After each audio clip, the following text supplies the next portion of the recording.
இரட்டை சொற்களிலே பொய் புரட்டு என்று ஒரு சொல்.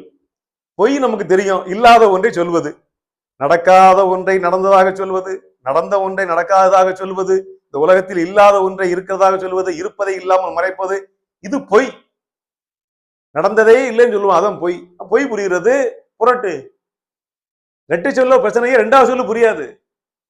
பொய் புரட்டு. நான் ஒருவனுக்கு உள்ளதை சொல்ல மாட்டேன், பொய் தான் சொல்லிக்கொண்டே இருக்கிறேன்னா அது பொய். இல்லாத ஒரு சொல்லிக்கொண்டே இருக்கிறேன், மெயின்டைன் பண்ணிட்டே இருக்கேன். நீங்க நேற்று மதுரைக்கு போனீங்களா? போகல. திரும்ப திரும்ப போகலன்னு சொன்னா பொய் சொல்லிக்கிட்டே இருக்கேன். ஆனா புரட்டுங்கிறது என்ன தெரியுமா? முதல்ல சொன்னது மாத்தி மாத்தி பேசுறது, நேற்று வரைக்கும் வேற மாதிரி பேசுறது, இன்னைக்கு அதை வேற மாதிரி பேசுறது, நாக்கு புரண்டு புரண்டு நினைச்ச நேரத்துக்கு நினைச்சதெல்லாம் பேசுறது. ரெண்டையும் சொல்லி ஏமாத்தலாம். பொய் சொல்லியும் ஒருத்தன் ஏமாத்தலாம், புரட்டி புரட்டி பேசி ஏமாத்தலாம். நேத்து வேற மாதிரி சொன்னீங்கடா, அன்னைக்கு மாதிரி பேசுறா, புரட்டி புரட்டி பேசுறீங்கடா.